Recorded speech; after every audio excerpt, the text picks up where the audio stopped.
Hey everyone, I want to talk about a bunch of different things quickly. If you're new to the channel, welcome. I hope you hit that subscribe button, get your comments down below.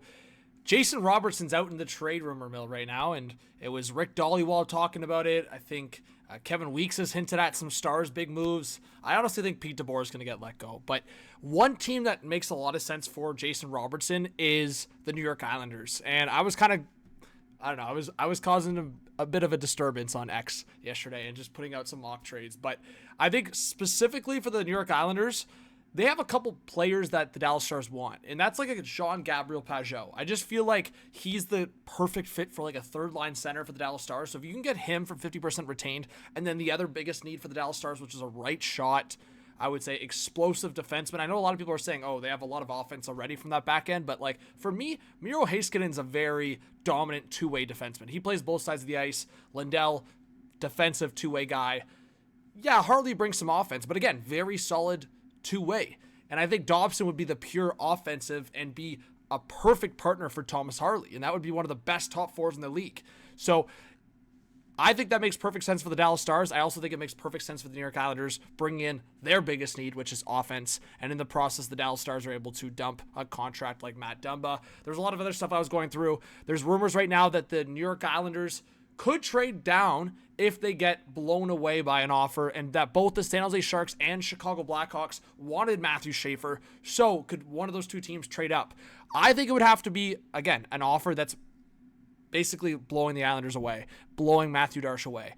Quentin Musty and Sam Dickinson as additional assets is a lot. Like Sam Dickinson, for me, he's a future top pair defenseman. Simon Holmstrom, I mean, that would be good value going to the Sharks, right? He's still early 20s, over a 20-goal scorer. I think that's what the Sharks would like, and they get their guy in terms of the defenseman, Matthew Schaefer. So how I look at this, Quentin Musty in the second-round pick, those are nice assets, but just move that away for a second. The Islanders walk away with Sam Dickinson and James Haggins, and the San Jose Sharks walk away with Matthew Schaefer and Simon Holmstrom. Looking at that 2v2, of course, the Islanders get more value because they're trading down. I like that for both teams. We'll see. In that scenario, the Islanders still get a stud defenseman. Sam Dickinson's going to be that stud. Do your research. And he was also teammates with, of course, Isaiah George, who's now with the Islanders organization. You get some London Knights in there, some championship pedigree. Just a little something extra for the Islanders fans. But at the end of the day, you get your hometown boy, James Haggins. But they're not going to go wrong if they go Matthew Schaefer. He's going to be a generational, if not generational, he's going to be a top pair defenseman, right? He's going to be an offensive, strong top pair defenseman. That's his floor, in my opinion. Then there's stuff about the Maple Leafs considering buyouts in the bottom six. Like I'm with Robertson Tux. It's kind of a joke what it's come to. Like all these other teams are able to dump contracts left and right, and then the Leafs apparently have to buy them out. But this is Kevin Weeks, I would say, hinting at the Dallas Stars stuff. I think the Stars and Leafs could be trade partners. I know it's bringing in the Leaf conversation. Leaf, I get it. But the situation for this would be the Leafs targeting Mason Marchment. I think if you're Brad Treliving, you want to correct some wrongs that Kyle Dubas did, and I just think Brad could look at the Dallas Stars and Mason Marchment, who the Leafs just let go. Good job, Kyle Dubas. Dennis Malgin for Mason Marchment. Great deal. But a scenario where if you don't trade Jason Robertson, maybe it's a scenario where Nick Robertson and Jason Robertson could be united in Dallas, or maybe they're united in Toronto. We'll see. I do think it's likely Nick Robertson gets traded this offseason. I know we've talked about that before, but I think more so now. Another team would be the Buffalo Sabres. I think J.J. Peterka and Bowen Byram are all throughout the trade rumors right now. I would say Bowen Byram less of a fit for the Stars because they're looking for a right shot guy. Bowen Byram is a left shot defenseman. I think J.J. Peterka makes a lot of sense for the Stars as a top six guy that can come in probably cheaper than Jason Robertson potentially.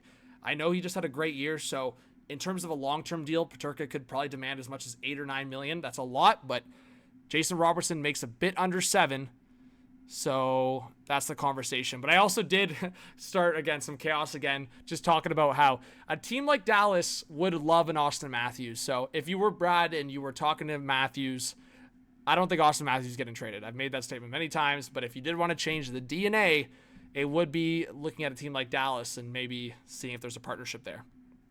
Also, other Toronto Maple Leafs news, just as I'm recording here, Sam McHugh is going to Brantford. Bulldogs represent. Let's go. Boom. Yeah, I know I'm happy about this. I think Sam's going to be a beauty on the Bulldogs, and I'll get a closer look on a Leafs prospect. So I'll be in the building to kind of give you guys the breakdown of what's happening. I thought this was an overpay for Noah Cates. You know what? My opinion is this. If you're a team that's not doing so hot, why sign significant amount of money towards guys that like haven't helped you get over the hump, right? Like Cates is a good two-way third line center potentially. I just think the Flyers, I like the player. $4 million's a tad a bit too much for me. I was over exaggerating saying overpay, but to me it's one of those things where you're trying to look for some big fish. You're trying to change things up. I also here's the thing. Ristolainen's been good for them, but when I was hearing that they were wanting 2 first-round picks or something stupid for Ristolainen at the trade deadline, I also have an issue with that. Again, you haven't been a playoff team in a hot minute. You've been near the bottom, near the basement. I just think, let's be realistic a little bit. I also was stirring it up with Leaf fans, just talking about, would you trade Matthew Knies if it meant getting Clayton Keller and the 4th overall pick? Mitch Marner's rights, it's not worth a lot because if he could just walk. But the scenario for Mitch, and I've talked about this many times for people, if Mitch wanted to help Toronto, he could. He could say to the whole league, hey, I am not signing anywhere in the open market. I am loyal to my team. We are mutually parting ways for this, this, and this. List off the reasons. I want to sign a long-term 8-year deal. Pitch me why you want me on your team. Why I'm a good fit. He could do all these steps. Guys, we've seen it before, right? I know it's a different situation, a UFA to RFA, but look what Matthew Tkachuk did to Calgary, right? He gave him a heads up and said, hey, trade me to a spot I want to, and that team will give you value back. And they got Huberdeau, they got Weegar, they got a first-round pick. Mitch Marner could do that. He could sign the deal with Toronto, 8 years, $14 million. Then the Leafs have Mitch Marner. But out of respect for that process, the Leafs also mutually respect it and go, hey, while we have this, whether you want to call Marner generational, I'm not going to, but he's an elite talent. He's a top elite superstar in the regular season. So you could move him for a lot of pieces.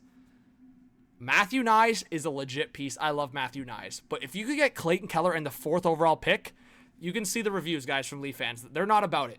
But I personally would consider a move like that because not only does it open up so much space for the Leafs to get creative, Clayton Keller's under, I think, $8 million. He's on a very affordable contract, and you get the 4th overall pick. You could flip that for another younger player, or you could draft a Porter Martone, and that's going to be a legit piece in the top 6. So maybe not this year, probably next year or the year after. William Karlsson's also been talked about a bunch with Toronto, so we'll see. But that was kind of the messaging, guys. And just some mock trades for Jason Robertson again, just to wrap this up. This was one from an Islanders fan. I don't think that's enough. But throw in a prospect or two, and maybe Dallas is considering it. It's interesting. I would say retain 50% of JG Pajot. To me, it's still not enough. Maybe get Pulock in there. Again, Dallas wants a right shot defenseman. Pulock could be a fit for Dallas. This one, you're getting a little bit warmer, in my opinion. You're getting a little bit warmer. I know this is coming from a Rangers fan, and maybe it's not enough, but getting a top 15 pick, Braden Schneider, who I think is going to be a stud, top 4, maybe even higher ceiling, right shot defenseman, again, what the Dallas Stars exactly need, and Will Cooley could be an affordable middle 6 guy. I would say, I'm going to throw a hot take here, swap Will Cooley for Alexis Lafreniere, and I think you have a deal if you're the Rangers. Lafreniere, Braden Schneider, 12th overall pick for Jason Robertson. Sign me up. I think that's a win-win for both teams. I think Lafreniere has not lived up to the hype. Nowhere near it. Braden Schneider is probably the most attractive piece you're losing here, but you're getting Jason Robertson, a guy you know can score 40-plus goals. And I think that's a legit piece. Put Robertson on a line with Panarin. They're going to have some fun. So give me your thoughts, guys, on that potential mock trade. Lafreniere, Braden Schneider, and the first-round pick for Jason Robertson.